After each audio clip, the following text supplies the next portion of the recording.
உங்களுக்காக after Indian 2 trailer release ஆன பிறகு சோஷியல் மீடியாவில் வந்து கிடைச்ச ரிவ்யூஸை எப்படி பார்க்குறீங்க? ப்ளஸ் 90s கிட்ஸ் வந்து இந்த படத்தை அதாவது பார்ட் 1 ரீவிசிட் பண்ணிட்டு வரணுமா வேணாமா? இல்லை, சோஷியல் மீடியா வந்து அதை நம்ம அக்செப்ட் பண்ணி தான் ஆகணும். ஏன்னா அதில் வர நல்ல விஷயங்கள் எடுத்துக்கணும், நெகட்டிவிட்டி சில தேவையில்லாத விஷயங்கள் நம்ம அவாய்ட் பண்ணிடணும்.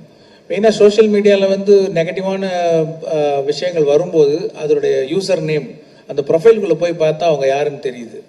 ஸோ அதில் வந்து எந்த அளவுக்கு உண்மை இருக்கா இல்லை வந்து வேணும்னுட்டு நெகட்டிவிட்டி பரப்புகிறாங்களான்றது புரிஞ்சிக்க முடியுது. ஸோ அதை நம்ம அண்டர்ஸ்டாண்ட் பண்ணிவிட்டு அதை எப்படி பேலன்ஸாக எடுத்துக்கணுன்றது புரியுது. அடுத்தது என்ன கேட்டிங்க? இந்த படத்தை ரீவிசிட் பண்ணிட்டு வரணுமா, அந்த இந்தியன் 1 வந்து ரீவிசிட் பண்ணணுமான்னு கேட்டேன். பண்ணாலும் நல்லதுதான், பண்ணாமல் வந்தாலும் இந்த படம் ஒர்க் ஆகும்.